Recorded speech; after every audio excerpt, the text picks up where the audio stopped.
Buenas noches, soy Gabriel Linares. El título de esta ponencia es El sueño de los guantes negros y el inicio de la escritura. La ponencia tiene como tema ese poema de Ramón López Velarde titulado El sueño de los guantes negros, y mi propósito es relacionarlo con una frase de Roland Barthes que se encuentra en su libro Fragmentos de un discurso amoroso, y la frase es ahí donde no estás. Tal es el comienzo de la escritura. Pero antes de empezar, hablemos un poco de la historia del poema. El sueño de los guantes negros es un texto que se publicó en el libro El son del corazón en 1932. En ese sentido, pertenece a un libro póstumo que recoge textos escritos por Velarde en los 2 últimos años de su vida. En el poema, al final del texto, aparece una nota que dice 1921, póstuma. Ello hace pensar que el poema es de 1921. En la edición de José Luis Martínez, varias de las palabras en los últimos versos del poema están puestas entre corchetes, y al respecto de dichos corchetes nos dice la edición de Martínez que estas son palabras que fueron añadidas por un colaborador anónimo y que estaban ilegibles, que se encontraban escritas de una forma ilegible en el original. Pedro de Alba nos dice con respecto a ese original del poema que el poema quedó escrito en un borrador a lápiz y con algunas líneas ilegibles.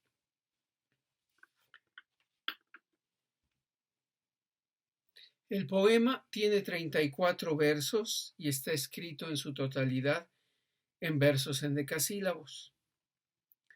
Las rimas son básicamente graves, a excepción de un par de esdrújulas, básicamente la palabra México, que se repite 2 veces en el poema, y la rima de todo el poema es exactamente la misma.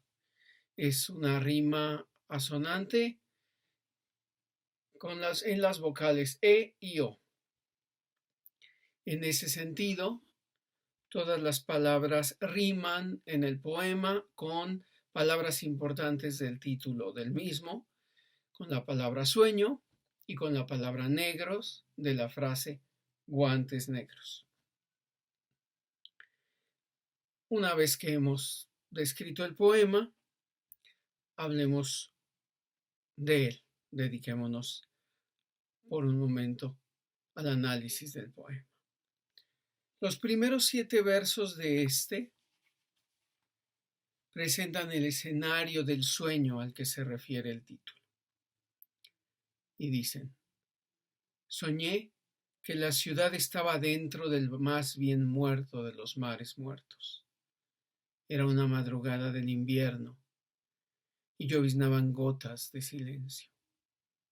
No más señal viviente que los ecos de una llamada a misa en el misterio de una capilla oceánica a lo lejos. El primer momento crítico del poema, después de esta descripción, se encuentra en los versos 8 y 9. De súbito me sales al encuentro. resucitada y con tus guantes negros. Varias sorpresas encuentra el lector en estos versos. En primer lugar, no es solo el abrupto cambio de la primera y la tercera persona del soñé que la ciudad, soñé en primera, la ciudad, que la ciudad estaba dentro, tercera persona. No solo ese cambio abrupto de la descripción del entorno del sueño y de la condición de sueño de esa descripción, de la primera y la tercera a la segunda persona. Me sales al encuentro. No solamente tampoco la sorpresa de súbito, sino también un adjetivo clave en el verso 9, resucitada, vuelta a la vida. Interesante, porque en el mismo sueño la voz poética parece tener conciencia de la muerte, del tú a quien se dirige. También, como se verá, habrán de sorprendernos después los guantes o una pregunta asociada a ellos. Este momento de encuentro entre la voz poética, entre el soñador y el tú de género femenino, tal como indica el adjetivo resucitada, da lugar al momento central del poema, del que se nos habla en los versos 12 a 17, que dicen: al sujetarme con tus guantes negros, me atrajiste al océano de tu seno, y nuestras 4 manos se reunieron en medio de tu pecho y de mi pecho, como si fueran los 4 cimientos de la fábrica del universo. Como se puede ver, gracias a esa unión de las 4 manos, los amantes se convierten en una especie de axis mundi, de eje en torno al cual gira no solo el mundo, como dice la frase latina, axis mundi, sino del cosmos entero, a través de la frase, la fábrica de los universos.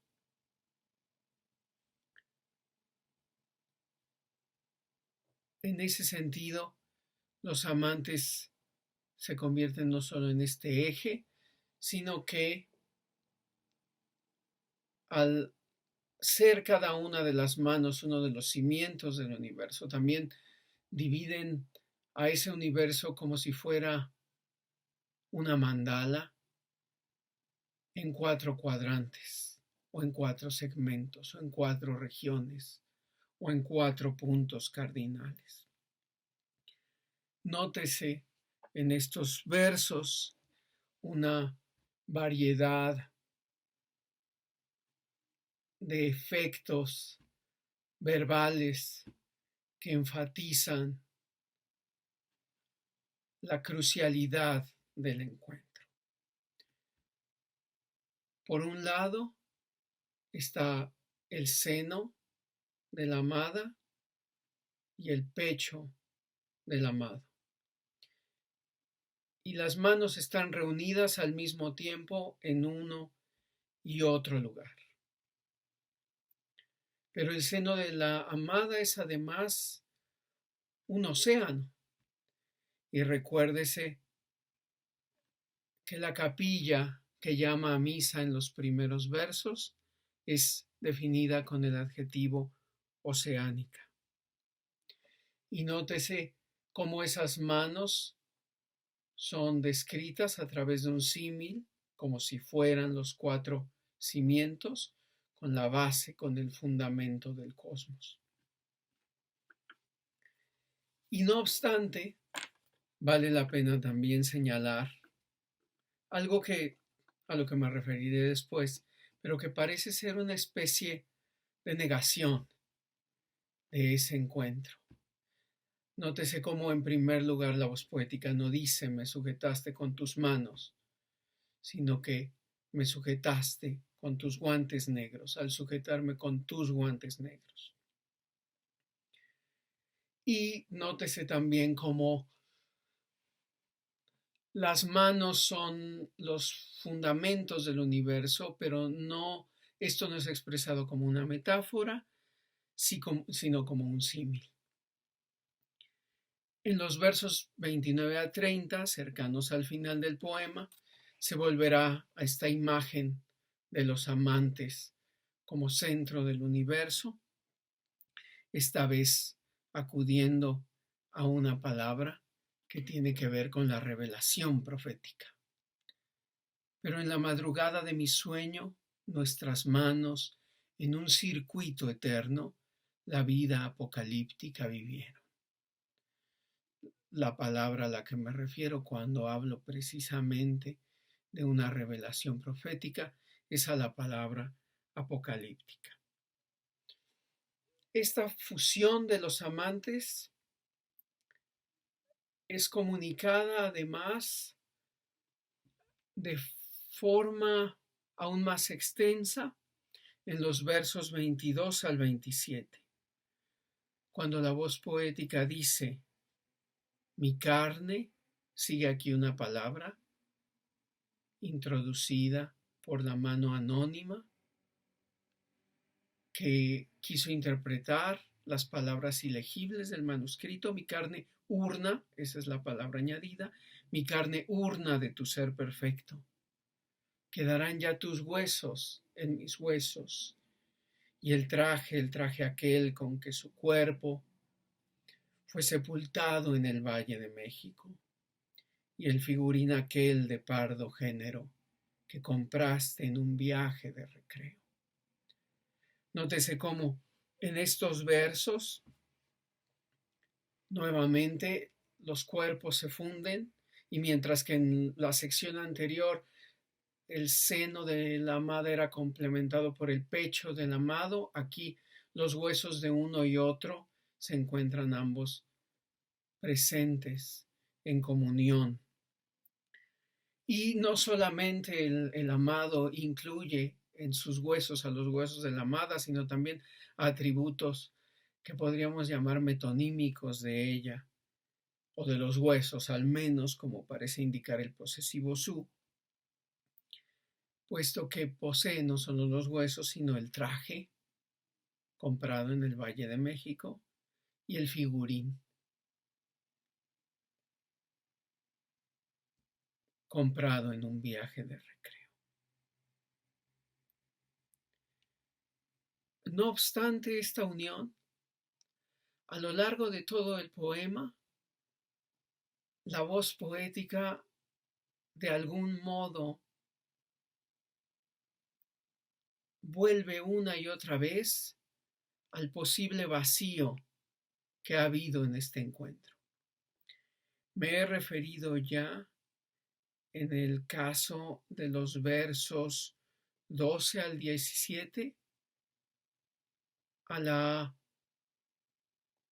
diferencia que hay entre que sean las manos de la amada las que lo tomen y los guantes negros. Y en ese sentido es que la semilla de la duda se siembra en el poema. ¿Qué es lo que me ha tocado? ¿Eres tú o es algo que solo te pertenecía a ti? Y esa duda se expresa con toda claridad en los versos 18 al 20, donde la voz poética pregunta: ¿conservabas tu carne en cada hueso? Y responde, y su respuesta es solo una especie de interrogante más: el enigma de amor se veló entero, en la prudencia de tus guantes negros. ¿Detrás de esos guantes hay algo o solamente están los guantes? La voz poética nos dice curiosamente que el enigma se veló, ¿no? Que el enigma quedó cubierto. Una expresión muy, muy curiosa. No nos dice que la solución se veló, nos dice que el enigma se veló. Esta tensión entre comunión, entre presencia, por un lado, y vacío por otro, como ya lo he dicho, se hace presente a lo largo de todo el poema. Está presente en el título, en la palabra sueño, que puede aludir, por un lado, evidentemente a la visión, que nos descubre algo desconocido, de carácter casi místico o religioso, pero también a la connotación que tiene sueño como algo que finalmente es tan solo una ilusión. Esa misma tensión se encuentra también en el título, en la frase guantes negros, dado que, como se verá, el enigma de amor se veló entero en la prudencia de los guantes negros. Esa misma tensión entre vacío y plenitud está en los últimos versos del poema y en sus vacíos de palabras ilegibles en el manuscrito. Las palabras quedan ilegibles y, sin embargo, las conjeturas que permiten llenarlas son posibles gracias a la forma del endecasílabo que dicta la longitud de cada uno de los versos del poema. Y como se puede ver, esas conjeturas no son del todo inapropiadas. Cuando el anónimo editor que haya puesto la palabra urna decidió escribir esa palabra al decir mi carne urna de tu ser perfecto, la palabra urna está evidentemente en concordancia de ese deseo de la voz poética de llenarse de la amada ausente. Podrían mencionarse otros múltiples ejemplos. Me referiré simplemente por último a la rima. La rima no solo ayuda también a completar algunas de las ausencias del poema, especialmente en el último verso, sino que su uniformidad obsesiva funciona en realidad como un eco de estas dos tensiones del poema entre presencia y ausencia. Véase, por ejemplo, cómo la palabra eco presente en el poema nos habla justamente del resabio de una presencia y a la vez de su vacío, ¿no? Puesto que un eco es lo que resuena de un sonido y también de algún modo es la ausencia del sonido original. Pero hay otras tensiones más. Está en las rimas el eco entre y la tensión, el eco entre cuerpo y pecho y seno, y el eco que encuentra la palabra esqueleto en la palabra hueso. Y a la vez está, por ejemplo, la oposición entre el cuerpo y el esqueleto. Y en ese sentido el poema, tal como dice Roland Barthes, es el lugar donde no estás, pero a la vez es un lugar que quisiera estar pleno de aquello que está ausente. Quisiera, por último, referirme a unos versos de Rainer Maria Rilke, en los que me hizo pensar el último verso del poema. El último verso del poema consiste de varias palabras, de las cuales solo 3 fueron escritas por Velarde. Gusté cual rosa. Y esa rosa me hizo pensar en el siguiente epigrama de Rilke. Rosa, oh pura contradicción, gozo de ser el sueño de nadie debajo de tantos pliegues. Los pliegues son, por supuesto, los pétalos de la rosa. La rosa es, en ese sentido, en el epigrama de Rilke, una expresión de vacío y de plenitud. De vacío porque no hay nadie que duerma debajo de esos pliegues, y de plenitud por la abundancia de esos pliegues. En el último verso, en esas 3 palabras del último verso de Velarde, Gusté cual rosa, la voz poética, curiosamente, quiere no solo oler la fragancia de la rosa, sino gustarla, comerla. Quiere comer una fragancia. Como de la misma manera la voz poética quisiera, debajo de esos guantes, encontrar la carne de la amada. Muchas gracias.